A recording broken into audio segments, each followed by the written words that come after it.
Only one man knows the real story behind Marion's disappearance, and he's dead. Now the Double Dragons must rely on a mysterious fortune teller to locate Marion and her ransom, the Sacred Stones of Power. With 1 and 2 player simultaneous action, you'll fend off vicious street thugs, evil ninja warriors, deadly gladiators, Manchurian barbarians, and more.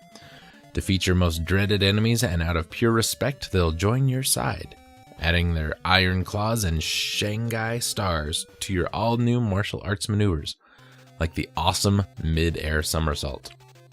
Double Dragon 3. If you survive the arcade action, you'll rescue Marion, retain your honor, and discover the truth behind the sacred stones. If you fail... And we're just left to wonder. In Double Dragon 3, the Sacred Stones, or the Rosetta Stones, as it was known pretty much everywhere else in the world, from Acclaim and Technos in 1991. I remember when this game came out on the NES, and how awesome we all thought it was. Mostly because this was one of the few games that we had while we had a Game Genie. So we could cheat a little bit.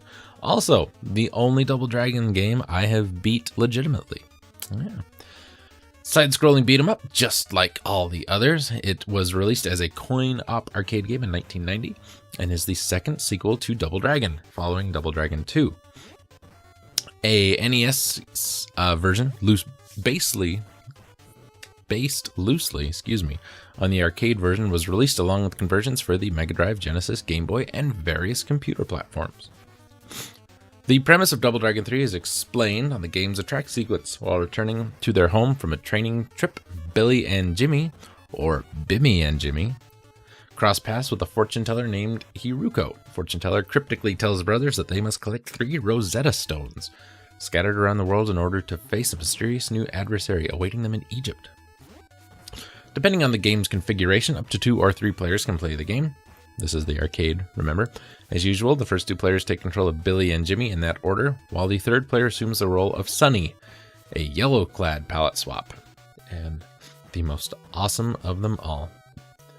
The Japanese version differs from the Western version in that the players can select their characters before starting the game.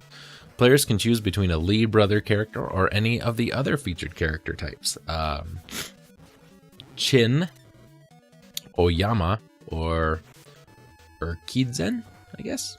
Weapon shops from the Western release are not featured in the Japanese version, thus 2 of the extra moves that could be purchased by the player in the Western version, the Hurricane Kick and the One-Armed Headbutt, are available by default, although the Hurricane Kick is slightly more difficult to perform. Weapons can be found on the ground in certain stages, although only the Lee brothers can use the weapons. The NES version is based loosely on the arcade game, and called the Sacred Stones. The NES version follows the same premise, however the game script was completely rewritten for its English localization, with Billy and Jimmy being given a motive to help out Hiruko search for the Sacred Stones by having Marion, the heroine from previous games, disappear again. Heroine. Final boss, originally a revived Cleopatra from the arcade and Famicom versions, is now identified as a possessed version of Marion named Queen Noram, something. The NES version features different gameplay than the arcade version. We can now switch characters through subscreen. We start out as Billy or Jimmy, but we gain 2 additional characters after defeating them as bosses over the course of the game. Chin, a Chinese martial artist, and Yagyu, a Japanese ninja.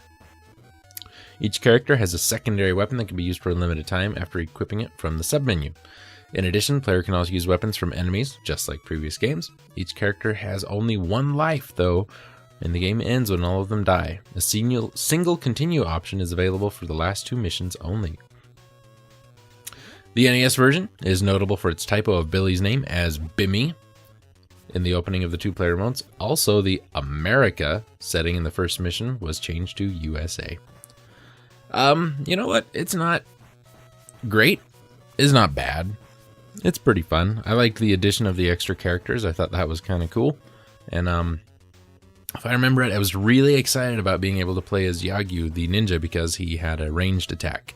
However, it turns out he is probably worse than any of the other characters, at least for my playstyle, And Chin was the guy that I really made use of when I beat this game many a moon ago.